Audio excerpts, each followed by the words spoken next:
Hey guys, Engineer Wannabe here, hosting Watch Soup on my channel for the first time. Hope you guys are all doing well. I'm here joined by my good friend Clayton from the WatchDog podcast, keeping me company while Bobby's away. But yeah, Clayton, how are you doing? How's everything? You've had a busy day today? Yeah, we recorded, survived the hurricane, had a power outage for about 90 minutes or so that put Wash Soup in jeopardy, but nope, it came back on, and here I am. So happy to join you. Thanks for having me. Yeah, thanks for joining me. And we did a podcast episode too.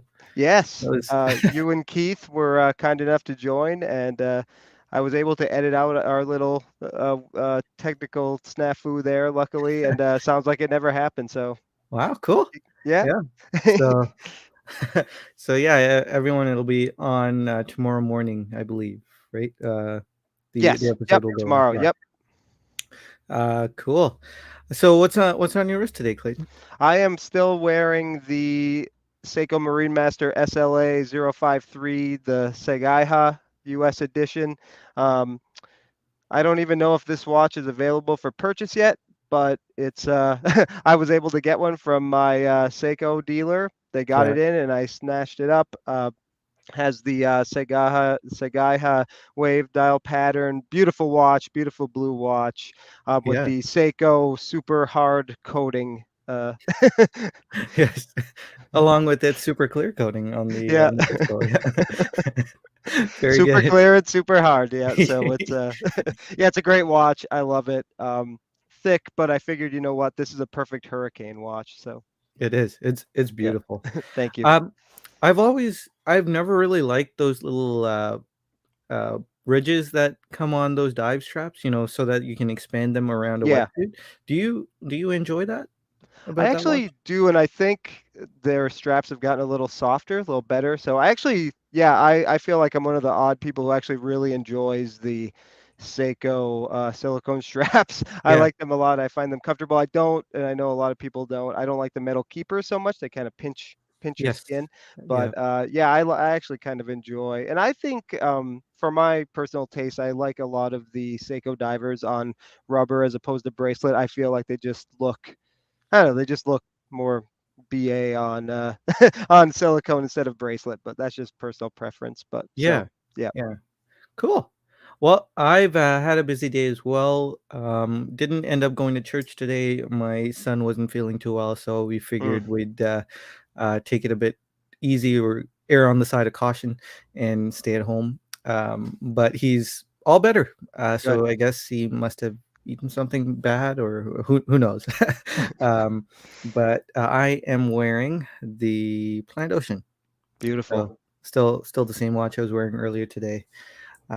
But yeah, been a good day, been a relaxing day, which is a bit rare. Marcus sending in a super chat. Thanks so much, Marcus. I'm not sure what all of that means, but okay. Thanks, Marcus. You're too kind. You're so Um, pure, Sanjay. I love you. why? But yeah, let's say hi to everyone in the chat. We've got Bill. Good to see you, Bill. Thanks for the suggestion. I did fill in the videos we were discussing in the description, so you should be able to find it in there. Chaz from the Berg, good to see you, sir. And Bruce as well, good to see you. Wilson, how's it going? Um, I do have a chaperone. There you go. uh, Peter C. How's it going? Movie quiz. If you guys have movie quotes you want me to try, Clayton and I to try, uh, have at her, as we Canadians say. Um, who else? Who else is in the chat? We've got Craig G. Good to see you, Craig. Thanks for joining us. And Ep or EP. Good to see you. Kevin S. Uh, Good to see you as well. Clayton's here as well. Hey, good to see you, Clayton. That's yeah, I always mess that joke up. Jeffrey, hey man, how's it going? Hi all. Justin, yeah. And Caliber YQG, how's it going? Thanks for joining us again. everyone. Pale Horse, good to see you. Talking Watches from the Appalachian Mountains, good to see you, sir. Welcome. Hope your journey has been less arduous than I've heard it is. Let's see. Kevin Hawthorne, good to see you from Lakin, Florida. Megan Arthur, how's it going? We've got Bobby as well. Hey, Bobby. Let's see. JCB, good to see you. Mezzanine, Matthew Davis. Hey, Jason, Design Artelier, good to see you, sir. James Duffy, how's it going? Rob, wow, blows me away how many of you guys are are here and Awesome. commenting and active. So yeah, it's good to see everyone. Hope you're all having a great night. Let us know what you're wearing on your wrist. But yeah, I don't have any reviews this week, so we're gonna skip that segment. I don't have any comments either, so we're gonna skip Rob's segment. We're Short gonna just episode. hop right in. No, it probably won't be short. No, we'll make it work. Yeah, we're just gonna hop right in and talk about what do you want to talk about, Clayton? Do you want to Lead just it off. Well, I don't know what you had planned, but I can't wait to hear about the Tim Masso story. I'm very excited for that one. yeah, yeah, that'll be a good one. But let's start off with maybe Average Joe watches video about rookie mistakes. Figured beginner mistakes, beginning of the video. Hey, good good tie in there, right? Before we get Beginning at the started, beginning. just want to say thanks to Ryan. Thanks so much for super chat. God bless you too.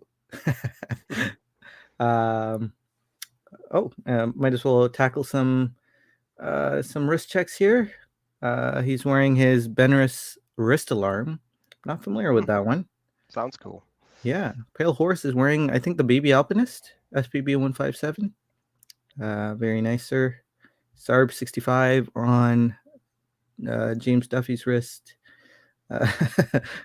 Justin, and we're done. Good night, Cleveland. Easy Clayton, good to see you. Without a plan, we do have plans. See, I even have these things going on that Rob does. And he Rob, knows what he's wearing tomorrow, so we're all good. yes, I do know what I'm wearing. It's right there. Very nice green titanium Zelos Mako 3 on Jason's wrist. Mezzanine is still wearing his. Oh no, he's not wearing his BB58. He's wearing his Cocky King Champagne. I did not know they made it in Nice a champagne watch. dial. Yeah, beautiful watch. Yeah. Kevin is wearing his King Turtle green dial. Oh, the grenade. Very nice. Good watch for Hurricane. Yeah. Let's see. Wilson rookie mistake is actually starting to buy watches. Yes. I thought of that. I figured it was a bit too on the nose. Chaz is wearing his beautiful Zin 903. Craig is still wearing his Polar Explorer 2. Yes. I don't blame you. Wilson's wearing his blue blue Pelagos. Caliber YQG is wearing his Milgauss. Very cool. Is Pete here? Megan was mentioning Pete. Hope you're doing well, Pete. I may have missed your comment. Eric is wearing his 36 Omega Aquaterra. I didn't know they did a 36. Cool.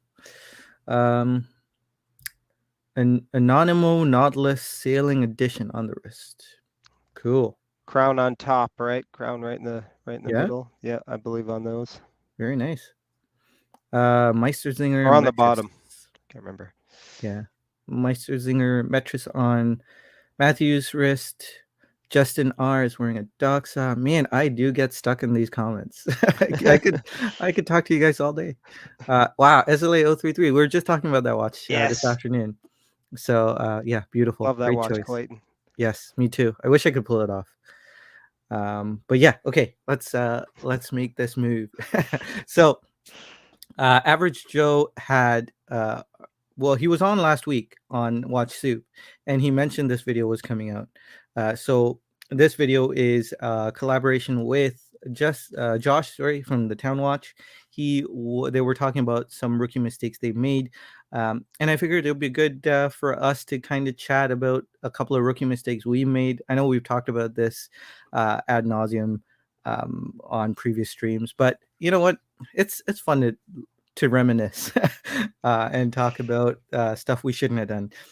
But let's. I'm gonna quickly go through what Average Joe and Josh made mistakes on. Josh mentioned point one was scratched lugs changing straps.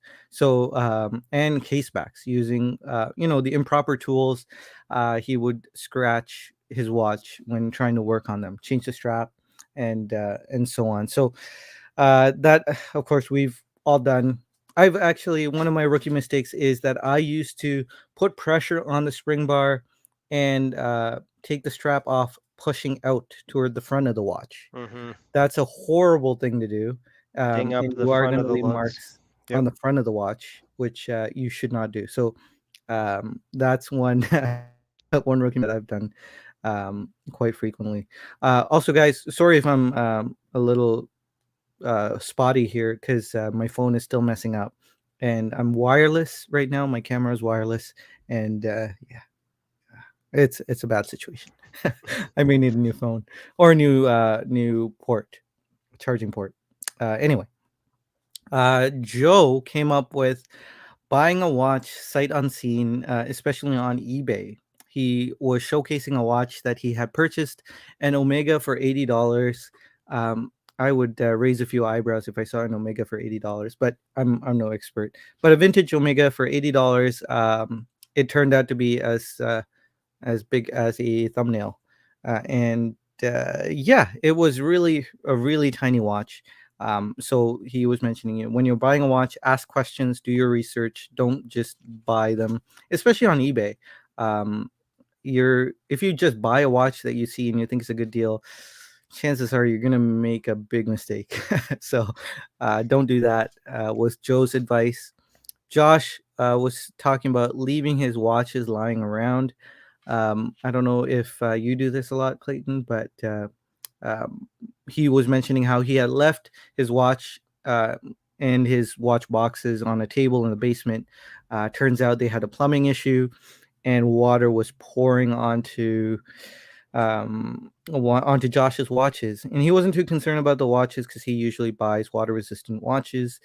But his packaging, the boxes, kind of did get water damaged, and that was a big bummer. And he also, Joe also mentioned that he had left a watch lying around, and it got eaten by a dog. Um, so, which is why I asked you. I don't know if you've done this That's and had, that's happened to me. Yep. yeah, A Garmin running watch with my own dog. Left it out. I think I've yeah, even told the story before. Yet left it out for a few minutes to run and grab some milk from the store. Came back and destroyed. oh, yeah, yeah. Well, my condolences. I've done this, and it's a really bad idea in my house because I've got toddlers running around. If you leave a watch on your desk, uh, Yeah. just yeah, that's a bad idea. So I always put my watches away. Learned my lesson. Never ended up in needing a service or anything, but I believe an alpinist was dropped. Oh no. But those movements are bulletproof. So um, yeah, turned out okay.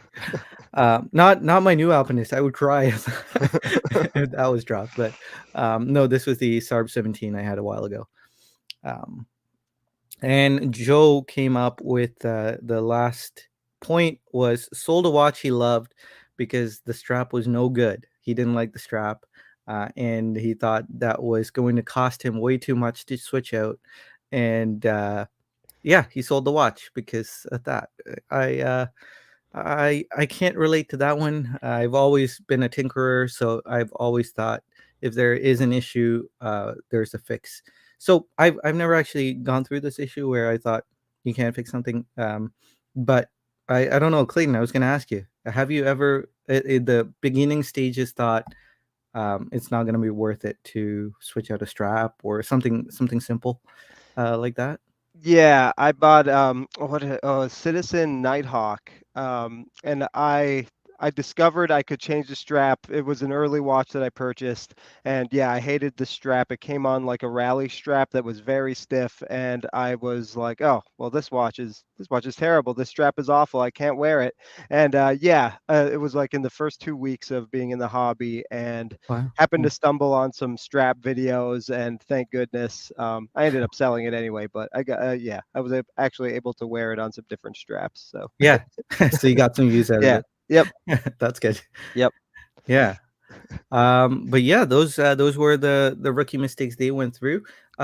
We'll jump in the chat real quick, catch up with some comments, and maybe give out one or two of our rookie mistakes, if you have any, Oh Clayton. yeah, oh gosh, yep.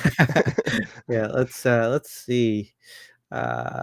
Mark is coming in hot with don't trade FP Jordan for Moser. Um, yeah, I don't know if you did that, Marcus, but yeah, don't do that. I know another one of Marcus's rookie mistakes was well, no, I shouldn't say that, but he sold his Daytona for a really low price, I think. I really don't know what I'm talking about there, but um, yeah, that was a bit of a bummer. I've heard him talk about. Um, let's see. Anything from you guys? Wilson talking about spring bar strife. Um, let's see. Oh, yeah, Kevin S was talking. Who buys an $80 Omega off eBay and is disappointed? Well, yeah, but these were rookie mistakes, so gotta um, cut them some slack. I guess if I was a newbie and I spent $80, I'd um, probably be sad that I threw away $80. But now I'd be like, it's only $80. It was worth a gamble. Uh, so I guess money means less to me now than it did back then. Uh, My story is somewhat similar to that, but we'll get to that. okay, yeah. Yeah. Um, let's see. Kevin, that has happened to Sanjay because he keeps all his watch boxes in the trunk of his car, just in case. Yeah, just in case I want to sell them. I No, I don't. cringed at that story with the water drip because I imagine as a reviewer, all of the watches probably weren't his as well. Oh, that's a So good point. that kind of made me cringe that, oh boy, may have ruined some packaging on watches that were belong to other people. Yeah, I didn't even think of that. Junior Johnson, good to see you, sir. How's it going? Um, let's see. Philly Watch fan talking about buying his fake Oris Aquas.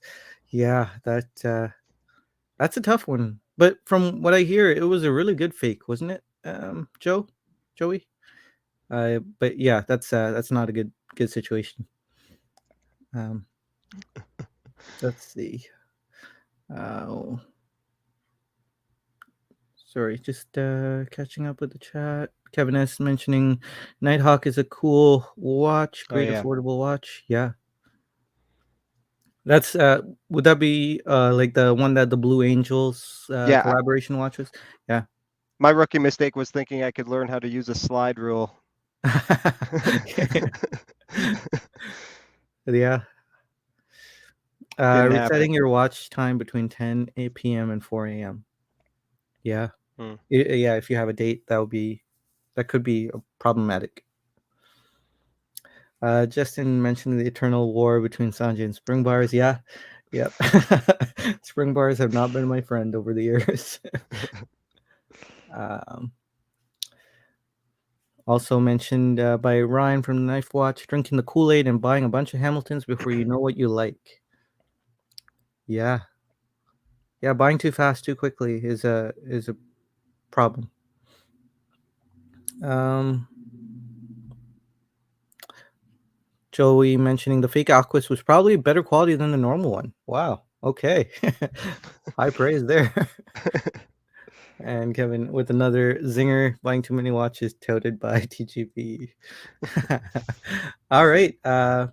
I would have bought a flighty instead of a Nighthawk. Yeah. Yeah. Darling flighty. Um, so, Clayton, do you want to lead off with one of your rookie mistakes? Yeah, the spring bars through the front happened on a couple of my early strap changes for sure, and totally Yeah. dinged the front of the lugs. Yeah, that's still something to this day. I make sure they don't go through the front.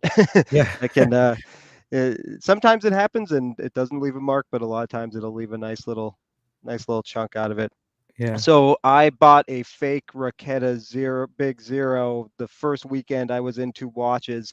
So I got into watches and I discovered this wonderful world of watch content on YouTube and podcasts. I, didn't dream that there was such a thing. So I spent like all night, one night watching YouTube videos, and I came across the Raquetta Big Zero a few times. Had no idea about fake watches, had no idea that these were relatively hard to get. So I went on Etsy, and oh boy, there were a bunch of them there.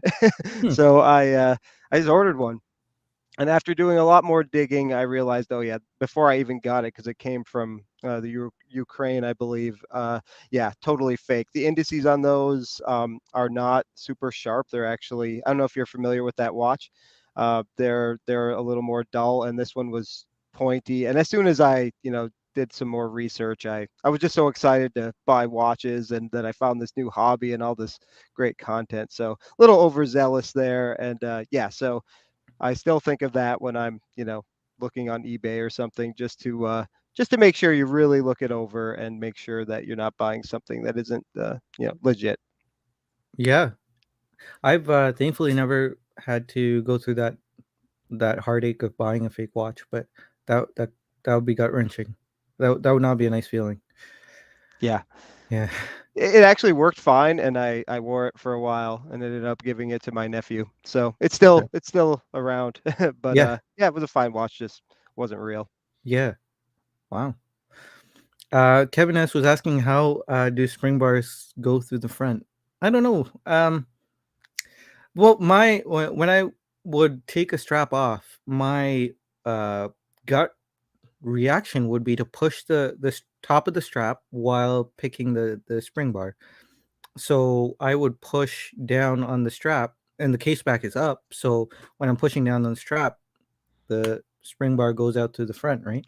Yeah, That's how I used to take straps off until I got an FOIS and the El Primero. Those two have really sharp lugs. The finishing is really sharp.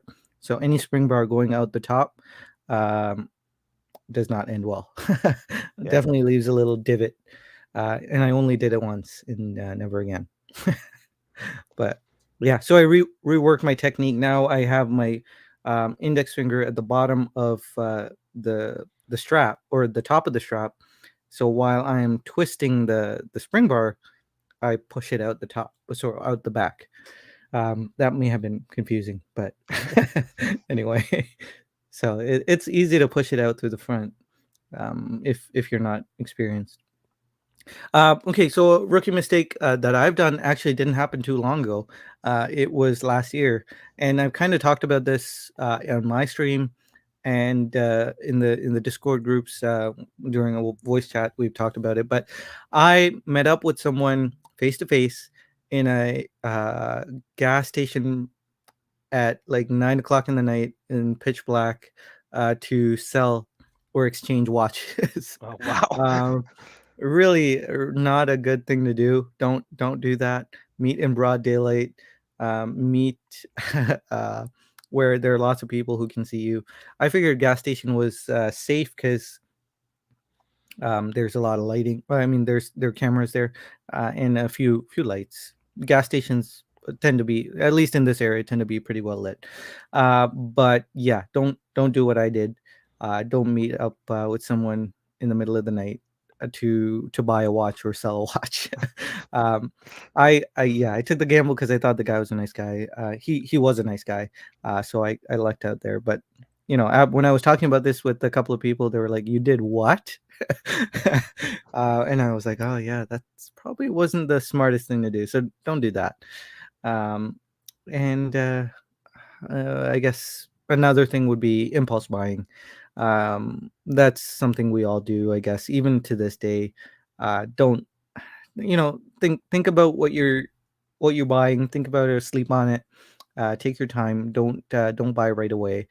I did this with a fairly expensive Seiko. I got the SNR 029, I think. The GMT, the really beautiful blue dial GMT spring drive Seiko, not Grand Seiko, Seiko Yep. titanium watch. And it was way too big, way too thick. It looked horrendous on me. I thought it looked okay when I was at the store at the AD, but yeah, that was also the watch I kept the shortest because I sold it, I think, in 3 days or Wow. 4 days. It was a horrible impulse purchase.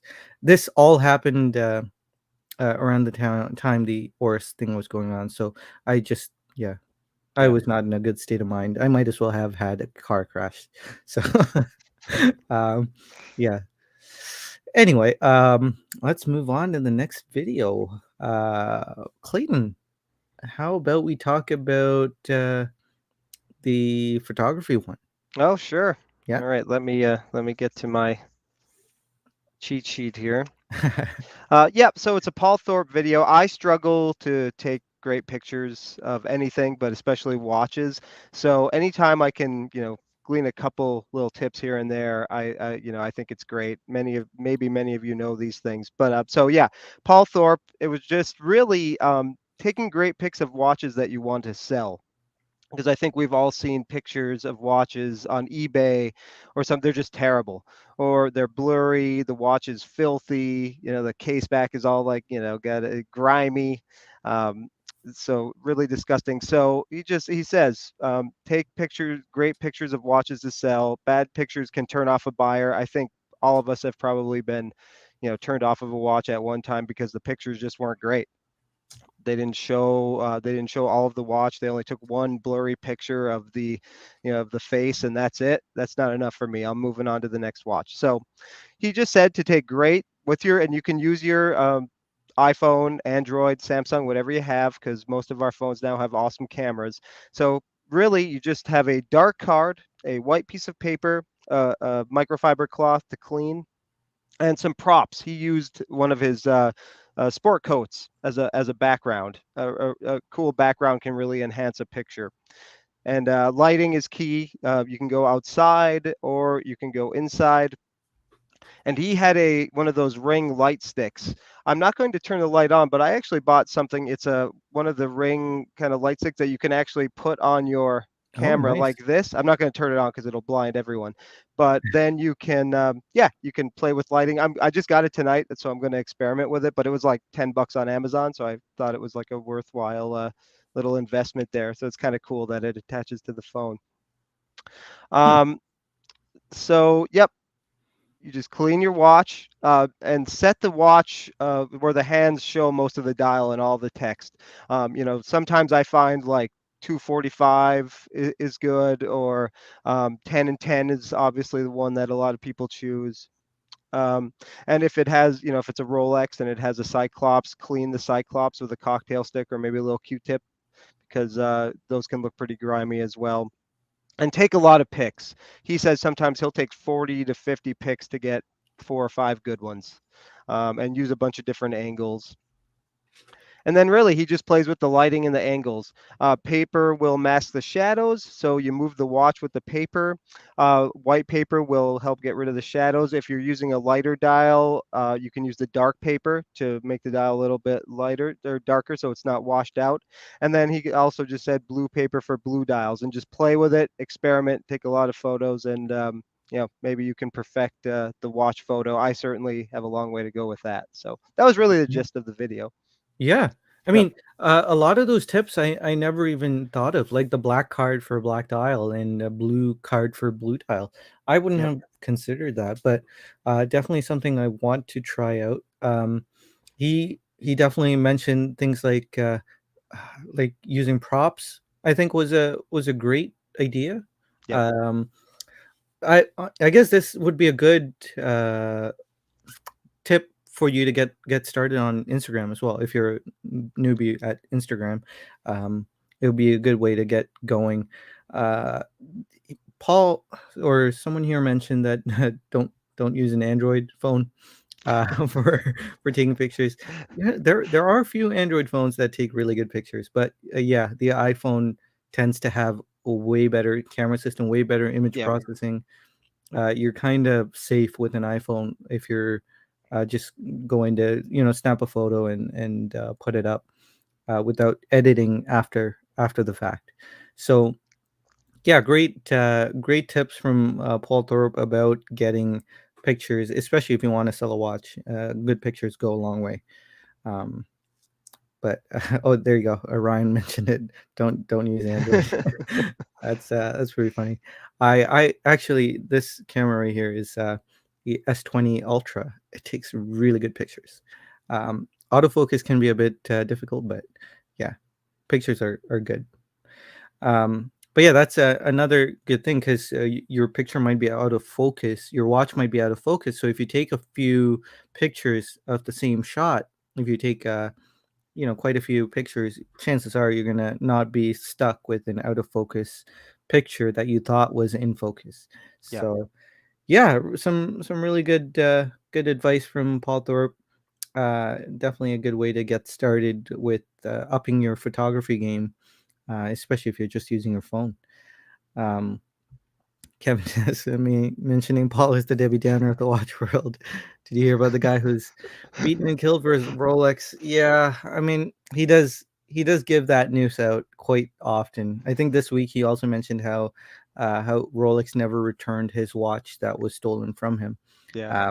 Another questionable act from Rolex. And yeah, I guess it is a Debbie Downer kind of situation, but it's still valuable, I think. Uh, could just to see the dark side of the industry, I think it's still valuable for the watch community. And I feel like he's been trying to be more joyful lately, which He's is prolific too. My goodness, he releases like 3 videos a day, it seems. yeah, yeah, yeah. He works hard. He's not afraid to put some ads in his videos either, is he? Yeah, yeah. That's pretty frustrating, Yeah, it especially is. once you get a YouTube ad and then you get a Paul Thorpe ad, Yeah. and then you end with a Paul Thorpe ad and you get a YouTube ad to close out the video. Yeah, I just upgraded to YouTube Premium. I should have done that years ago. I don't know what I was thinking not doing that. It's really changed my life for the yeah, better. yeah. All those seconds you're getting back. It's Yeah. yeah, Yeah. They add up yeah, to a minute maybe sometime. yeah. Yeah, well, I think I probably should do that as well because I watch or listen to my videos while I'm driving, so while Yeah. I'm commuting, Turn your phone and off and still listen to them with the yeah, premium. Yep. that would be huge. That would be quite helpful, and no ads, so I don't have to fumble around and try to skip. Mm-hmm. Um, and yeah, sometimes those ads are like a minute long. If you don't skip it, you're just listening to some guy drone on about something. Uh, yeah, I no am fun. not current on Vincero watches, what they have going on, but oh well. Yeah, yeah. Oh, there was another company touting their watch. I think it was Vincero, talking about great Italian design, and I don't think they're from Italy. um, Let me see. I thought I saw something. You can buy a macro ring to attach to the iPhone to take macro shots Mm. of your watches. Yeah, and they're pretty affordable too. You can pick them up for next to nothing on Amazon or eBay. Um, yes, Pete, you're absolutely right. Sony phones are legendary when it comes to photography. Man, they're yeah. The Xperia line is a little confusing. Which phone to buy because their naming schemes are outrageous, but boy, do they take good pictures. Um, let's negative views get negative news gets more clicks. If you click on them, it's your fault, not the content creators. Interesting. I yeah.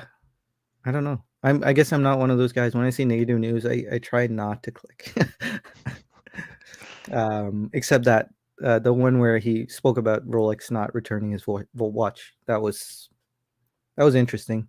I was wondering why they wouldn't do that. Maybe because he's known as a used watch dealer. Maybe they figured he's not really the owner of the watch. I don't know how they can get away with that. Because if they reported it to the police that it was found, why wouldn't they return it to the owner? It just boggles my. That almost seems illegal, right? Uh, I don't know. I did not watch that video. Yeah, I can't. He releases so many. I mean, there's only so Yeah, much time in the day. yeah, exactly. Okay, let's move on to the Jaquet affair from WatchBox. If you guys did not check this video out, I highly recommend it. We're not going to do it any justice. Tim Masso does a really good job in kind of narrating the story. There were quite a few breaks because it was a long story, and he did want to get his viewer wrist shots in and checking in with the comments, kind of like what we do here. But this was quite a roller coaster of a story. Just Cliff Notes version. We have this guy named Jaquet who was convicted before all this went down. He was convicted way in the past for counterfeit watches, making counterfeits, and some other issues. So he was known as a felon or criminal, but he somehow got back into the watch industry and he founded Jaquet SA. And this was basically a company that took in movements from Valjoux and finished them for significant, for prolific brands that were their customers. And so Jacquet, who was a convicted felon, it seemed like maybe they thought he turned a leaf and founded this company, and he was doing movement finishing. And so the story goes that suddenly out of nowhere, there was armed robbery on Rolex, precious metal Rolex cases, and another instance where pure gold was taken from RSM, a company named RSM. There was another instance where Miranda, a company named Miranda, was robbed, and it turned out to be an inside job. And this guy Jacquet was connected with all these events, and yeah, so the police were on him pretty quick, it seems, within a year. And there was a story about gunshots being exchanged. I keep thinking of The Godfather when all this is going on. I know I've never watched The Yeah, Godfather, but you've seen it? no, no, I haven't. But I've seen Zootopia, and they kind of spoof it, right? Hmm. Have you seen Zootopia? It's a I don't kids know. movie. No, no, I It's haven't. Yeah, it's a kids movie. It's hilarious. There's a lot of adult jokes that I get because not adult jokes, but adult movie references. There's a reference in that movie to Breaking Bad. So they even call the sheep. Well, I forget, but anyway, um, because of that, I know a little bit about The Godfather. I've seen clips, of course, as well, but for some reason, I keep thinking the gunshots were exchanged on the day of his daughter's wedding, but I don't think that was the case. I think I may have had a Mandela or a false memory here, but I don't think Tim Massa mentioned that.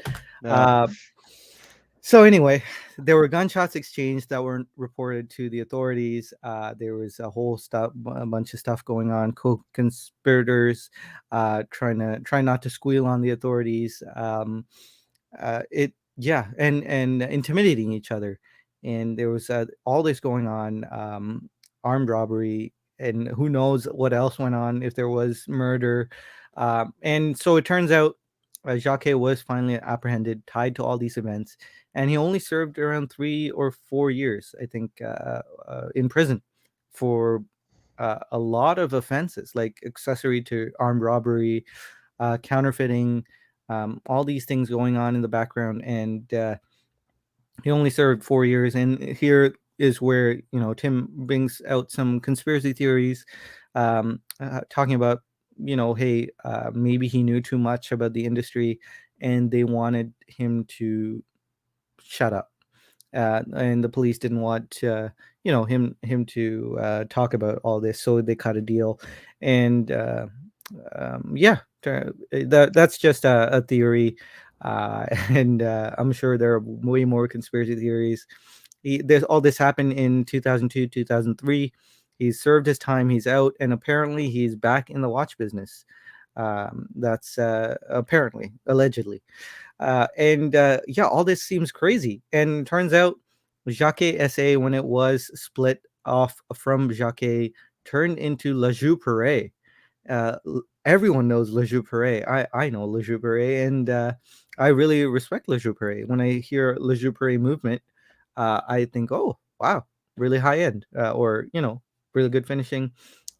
Citizen owns Le Joux, and this turns out it was Jaquet SA once upon a time, and it has this really nasty history behind it.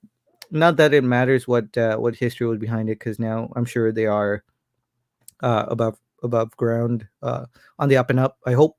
But yeah, really crazy story. Clayton, any thoughts on this I'm sure madness? Citizen would have nothing to do with them. I'm sure they did their homework on Oh that yeah. and make sure. Yeah, I didn't know this story. It was Tim Mosso, masterful, classic Tim Mosso. He just told the story well. Yeah, taking breaks to look at comments.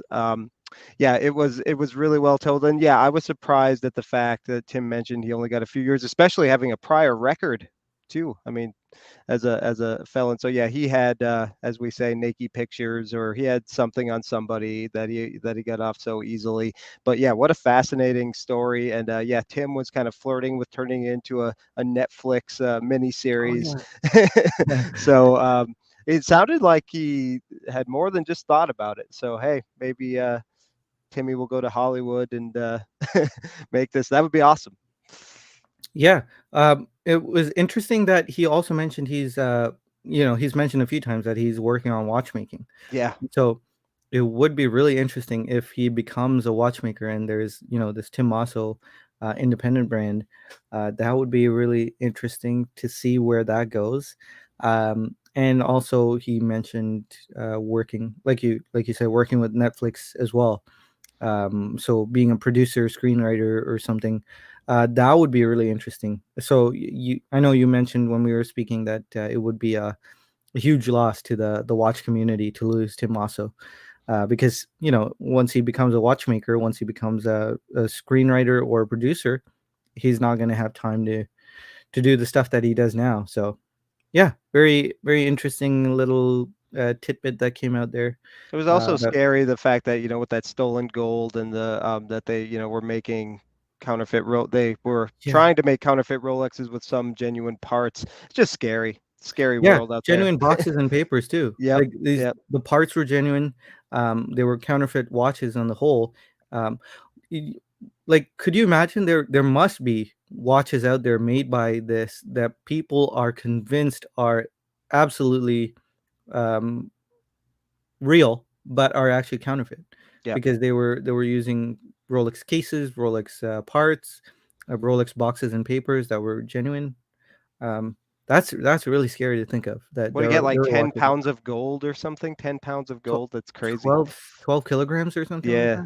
that. And there was still like $300,000 worth of gold remaining. In Yeah, $300,000 probably in that time. It's probably worth way more now, Yep. considering the price of gold. But yeah, it's crazy. It's quite a story, guys. You gotta check this live stream that he did out. It's worth it. Well worth your time. Jumping into the chat, as Tim Mosso would say. Uh, yeah, Megan mentioning very interesting story. I had no idea. Yeah, and who was the guy? Nicholas Hayek Senior. Tim Mosso mentioned, because he was around at the time. I think he has passed away since, but he was commenting on this whole story, saying that it was the biggest inside job in the industry ever, and he was likening it to all the cardinals in the Vatican banding together and robbing the Vatican Bank. It was that kind of Yeah. situation going on here. So yeah, very interesting story. Definitely well worth watching. Okay, so let's move on to the next one. This would be Teddy B's video on watches, watch sizes, and wrist sizes. He did a really in-depth analysis on this. I'll let you take it away, Clayton. Yeah, it was yeah, there was a lot in this video. So I remember when I was first getting into watches, and at the beginning of this video, he says that he changed his stance because that video 3 years ago was basically your watch is too big. It was really sort of off-putting. Um, and he's changed his stance a little bit. He says that he's not so rigid about wrist size versus watch size. So he just said kind of his philosophy on case sizes. Dimensions are straightforward, so it can be fluid. Dress watch versus field watch versus dive watch. Dimensions can obviously matter depending on what type of watch it is. He said always get to try on a watch if you possibly can, but if not, if you're on Instagram and you see a watch that you're interested in on a wrist, feel free to message that person and ask them what size their wrist is, just so you can get an accurate representation of how it will work on your wrist, whatever it might be. And then he went into sort of his ideal dimensions. He has a 6.25 inch wrist, I believe. So for a dress watch, he prefers a 36 to 39 millimeter case with lug to lug 42 to 47, field 37 to 40, and for a diver 39 to 41. That's almost exactly what I like too, and I have almost a 7-inch wrist.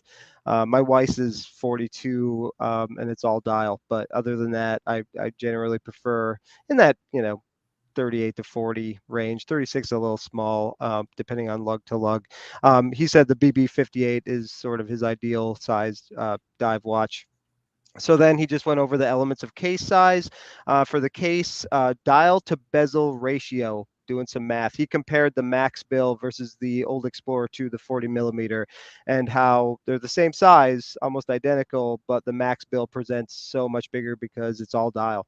Mm-hmm. Very thin bezel, whereas the Explorer 2 has the fixed bezel, and it just presents smaller on wrist than the Max Bill.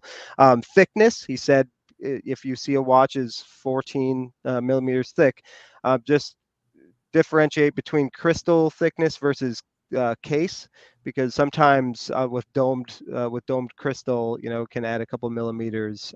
So he said just be conscious of that.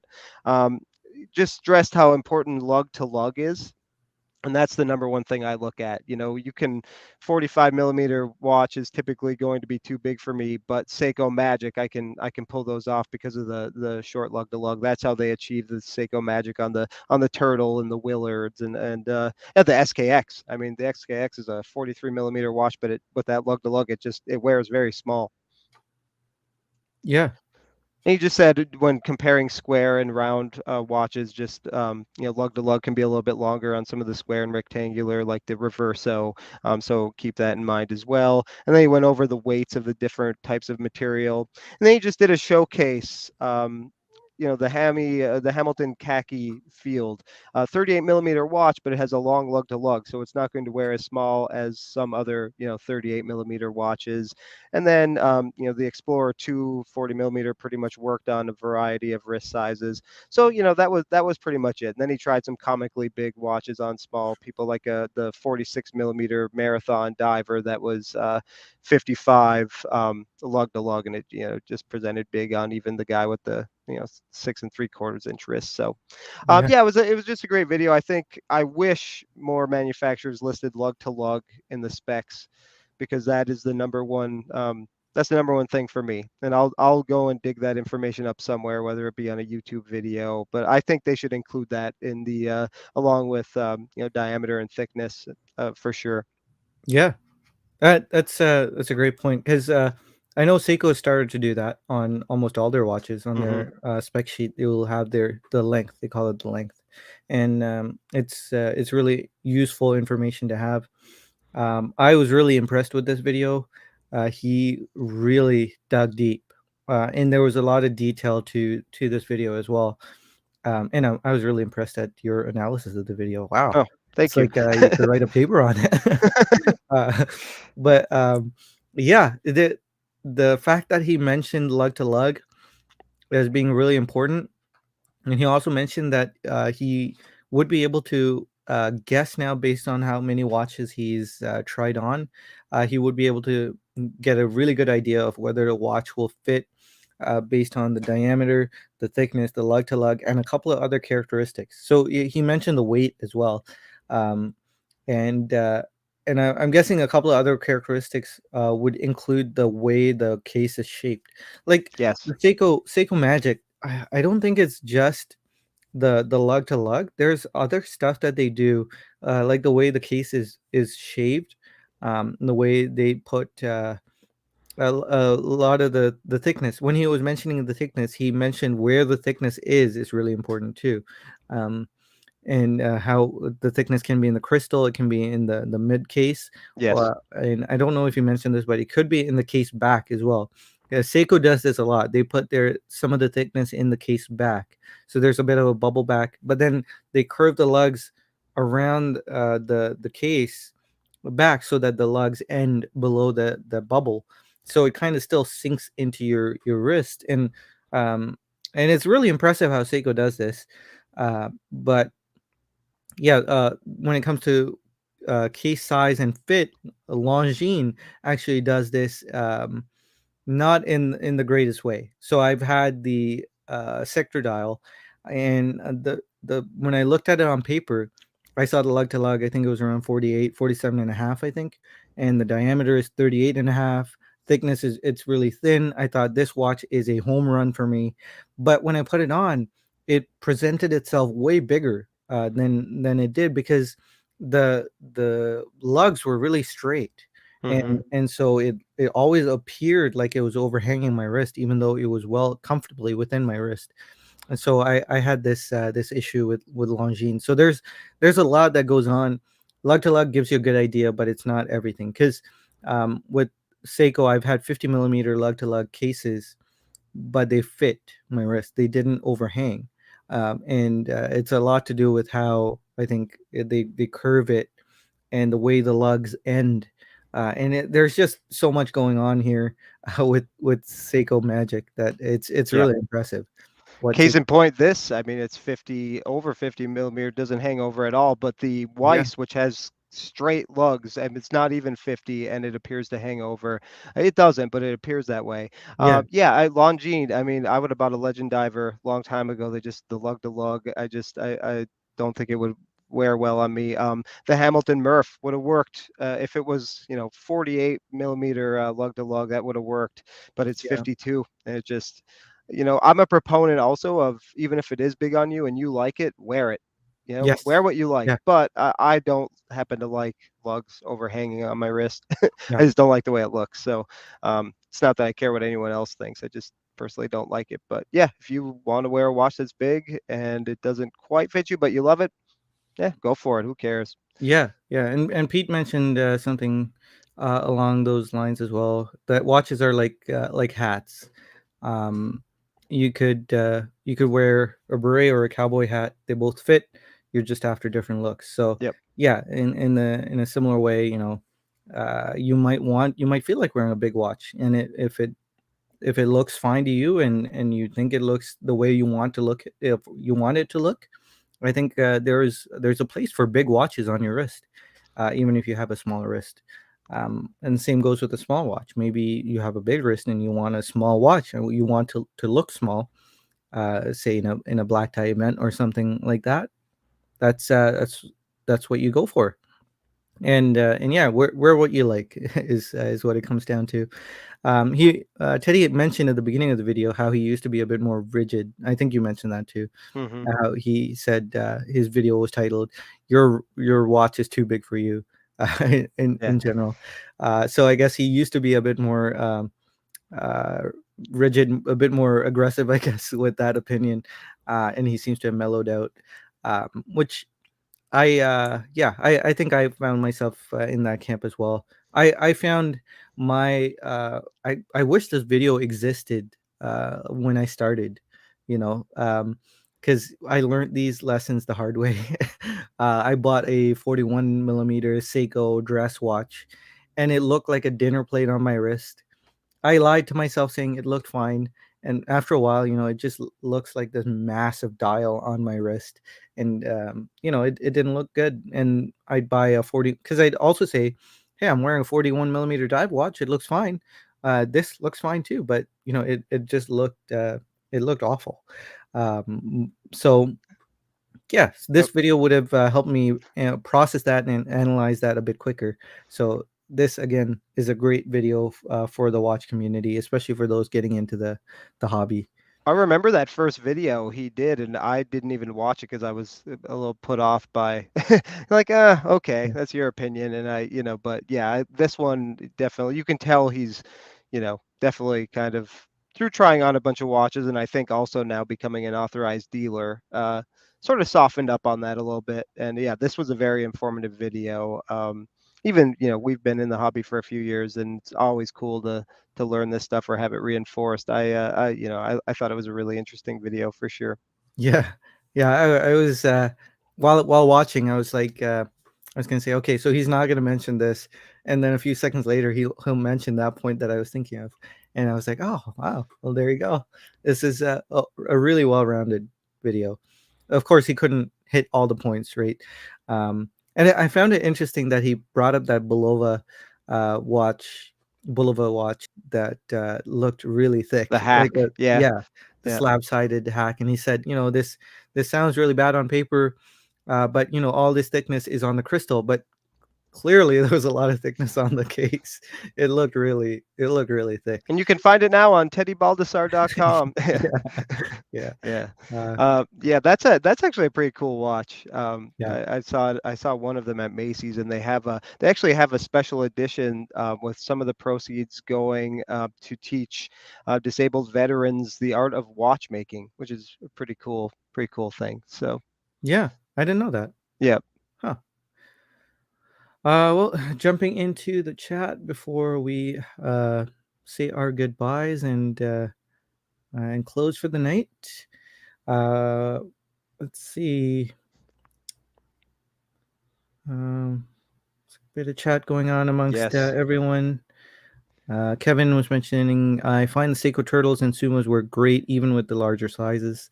Yes, the sumos have a really long lug to lug. I think it's 52. I'm not yeah. I'm not quite certain, but yeah, they you wouldn't think it's a 52. Um, if you That's the did, one Seiko diver where I tried one on the other day, and yeah, it's a stretch for yeah, me. The lug to yeah, lug. Yep. yeah. I wouldn't wear it. I couldn't wear it, but I wouldn't have thought it was as long as a 52. I would have thought maybe 49, 50. Yeah. But yeah, Seiko Magic kind of fails on that one. Not that it fails. It's just a bigger watch. Yeah. Uh, let's see. Uh, ID guy's here. Hey, good to see you, ID guy. He Um, did talk about the cases, like comparing the slab side of the like Tudor Black Bay he did. versus the Omega Seamaster and the little bit of curvature. So, and Yeah, how, yeah.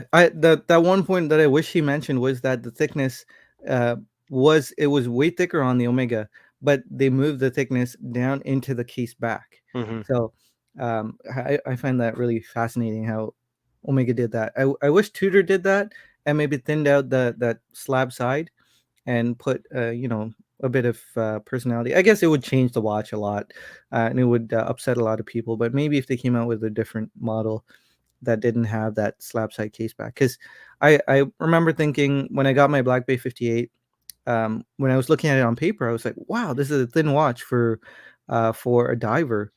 But then when you got it on wrist, it's a big slab side, and you're like, okay, it's normal. It's yeah. not as thin as it sounds, but it's Well, still thin. I've been wearing pretty thick, chunky divers recently. Yeah, So the Aqua Dive, the Synchron, this, and yeah, putting the BB58 on, it's compared to what I've been wearing. It's like, wow, this is thin. But yeah, I get what you're saying. yeah. Well, no, compared to the Segaiha, it's Yeah. Oh it, gosh. yeah. That's crazy. Just But monoblock, so no yeah, case, yeah, very flat case back, and everything's top yeah, it's a heavy too, very, right? yeah, like Or 15.5 millimeters. yeah, Yeah, yeah. That see that monoblock case is really interesting because they cut it in so there's a small surface area on your wrist, so it has the tendency to wobble, which is yeah. not a bad thing, but very very interesting design choice. But the Um, SKX always is like that too on my wrist, and I know several people have talked about that. It's a little top heavy. oh, really? Yeah. Yep. Okay. Yeah. Forbidden Colossus, I really admire casebacks that follow the curve of the sides of the watch case. Some have a caseback protruding like a platform on top of your wrist, and it can be difficult to discern in promo photos. Yeah, yeah, that's when manufacturers try to cheat a little and get that thickness out under the caseback. But yeah, if it's not well implemented, it can be a bit of an issue. um, Kevin S mentioning Sumo has great curved lugs. Sure does. I wish I had a 7.25 inch wrist, because I feel like then you can wear everything well. Small watches, big watches. Yeah, Yeah, I'm at 7 or just a hair under, and some things like the Sumo are just a bit of a stretch for me. But yeah, 7.25, very versatile wrist size.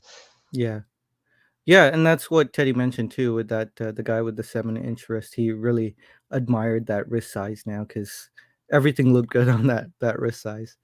But you have a 7 inch wrist, right? Yeah. Yep. So Bobby Legs actually has a 6 and 3/4 inch wrist, and he has a sumo. So Yes. you you should be able to pull off a sumo. I tried a couple on the other day, and I don't know. I Yeah, just I feel like I would probably sell that one, but I actually like the way the SLA, the Marine Masters, wear better. yeah. Sorry, I was giggling at Philly Watch fans comment here. The slab side of the Blackberry 41 and said, Uh, "I'll climb El Capitan, but I'm not going near that." I don't know if that's a movie reference because I don't get it, but it's funny. no, it's a free climber. He climbs mountains and does not use any rope or anything. Really? Just yep. Wow. There actually is a really good documentary made on him, and please tell me the title. I can't think of it right now. Hmm. Uh, Yeah, but sure. The yeah, chat will get. interesting. Yeah. Well, that's it. We made it. We Yeah, made it without Bobby Legs. Clayton. unchaperoned, we did it. Yes. Thanks so much for joining me, Clayton. You made it so much easier, and I'm sure the chat really appreciates it because when it's just one guy talking into the wind, it's kind of gets kind of you know odd. Tell me But about it. I That's my podcast. That's why I've been having you on so much. yeah, no, it's always a blast chatting with you, whether it's on your podcast or here. I really appreciate you. So thanks for joining me. Do you want to plug your podcast one more time? Well, I have an excellent guest coming up tomorrow morning, Mr. Sanjay, engineer wannabe, and his friend Keith, and we talked to Keith about whether or not he's ready or wants to even make the leap to luxury timepieces. So, Yeah. Was and it our supportive spouses, yes. we touch on Yes, that a for lot sure. as well. We were hoping to talk about what was it? Sentimentality, but we didn't quite get there. Yeah, next week So maybe. yeah. But yeah, on my channel, you guys know the drill. I have a Saturday night live stream, and Watch Soup will be back on Bobby Lex's channel next week. So be sure to check us out then. Other than that, guys, I hope you have a great week. I really appreciate all of you, and you guys are all precious to me. You guys are all worth it. So see you guys next week. Take care. Have a great week. Thank Bye, you. guys. Thanks for having me. Bye.